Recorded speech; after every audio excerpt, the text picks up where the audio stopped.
السلام علیکم۔ ہمارے چینل اسلام لورز کو سبسکرائب کریں تاکہ روزانہ کی بنیاد پر ہماری نئی نئی ویڈیوز آپ تک پہنچ سکے۔ ہماری نئی نئی ویڈیوز کو پانے کے لیے اس بیل آئیکن پر پریس کر کے آل پر پریس کریں تاکہ ہماری جو بھی ویڈیو اپلوڈ ہو سب سے پہلے آپ تک پہنچ سکے۔ شکریہ۔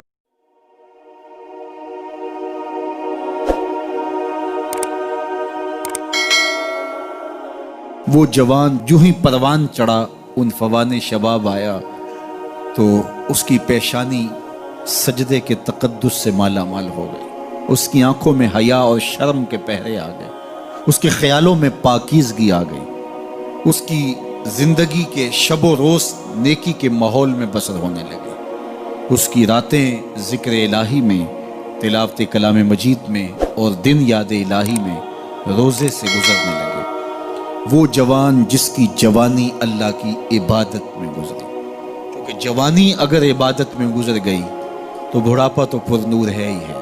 سب سے مشکل مرحلہ زندگی کا جوانی کا ہے۔ شیطان زیادہ ورغلاتا ہے کسی شخص کو جب وہ جوانی کے مرحلوں سے گزر رہا ہوتا ہے۔ تو جس کی جوانی خیریت کے ساتھ گزر گئی اور اس نے اپنی جوانی کے تقدس کو محفوظ رکھ کے منزل تک پہنچا لیا، اپنی عصمت کے جوہر کی حفاظت کی، اپنی آبرو کو لٹنے نہیں دیا، اپنی آنکھوں کی شرم و حیا پر پہرے بٹھائے اور آنکھ کو برباد نہیں ہونے دیا اور اپنی زندگی کے تقدس کا پہرا دیا، تو جو جوان اپنی جوانی کو خیریت کے ساتھ گزار گیا۔ کسی نے کہا تھا نا، کتاب زیست کا ایک اور باب ختم ہوا، شباب ختم ہوا، ایک عذاب ختم ہوا۔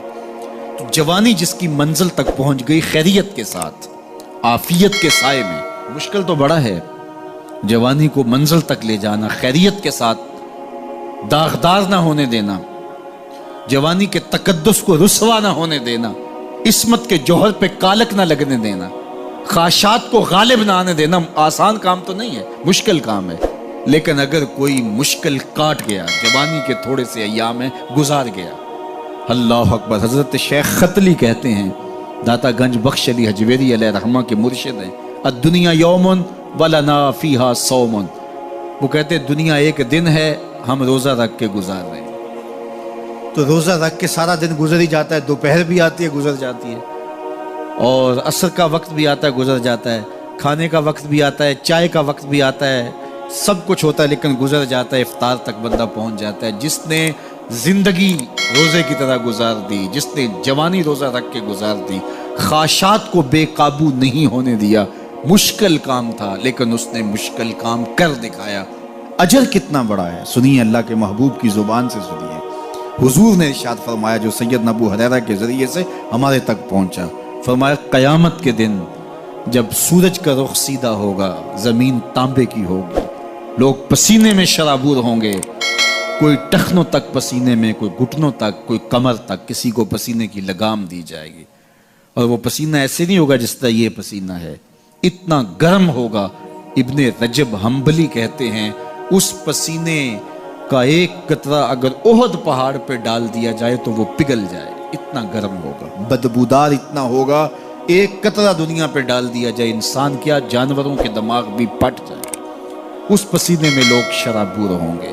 لیکن جس نے اپنی جوانی کو عافیت سے گزارا ہوگا، کل قیامت کے دن جب کوئی سایہ نہیں ہوگا، اللہ اس جوان پر اپنے عرش کا ٹھنڈا سایہ عطا فرمائے۔ وہ شخص جس کو کسی عورت نے دعوت گناہ دی اور وہ صاحب منصب تھی، صاحب جمال تھی، اور اس نے یہ کہہ کہ یہ خواہش، یہ آرزو مسترد کر دی، انی خاف اللہ۔ اسی طرح کوئی عورت ہے تو اس نے اپنے تقدس کی حفاظت کی، اپنی آبرو پہ پہرا دیا اور کسی پیشکش کو ٹھکرا دیا، تو فرمایا قیامت کے دن جب کوئی سایہ نہیں ہوگا، اللہ اسے بھی اپنے عرش کا ٹھنڈا سایہ دے گا۔ کیسا سخت دن ہوگا، اور وہ کس اعزاز میں ہوگا، کس تکریم میں ہوگا۔ یہ تو 4 دن 10-20 سال ہیں، اور وہ 50,000 سال کا ایک دن۔ پھر اس کو اللہ کا شکر ادا کرنا ہوگا کہ اللہ تو نے کتنا کرم کیا میرے اوپر کہ میری جوانی خیریت اور عافیت سے گزری، اور آج اس کا تو کتنا بہتر صلہ مجھ کو دے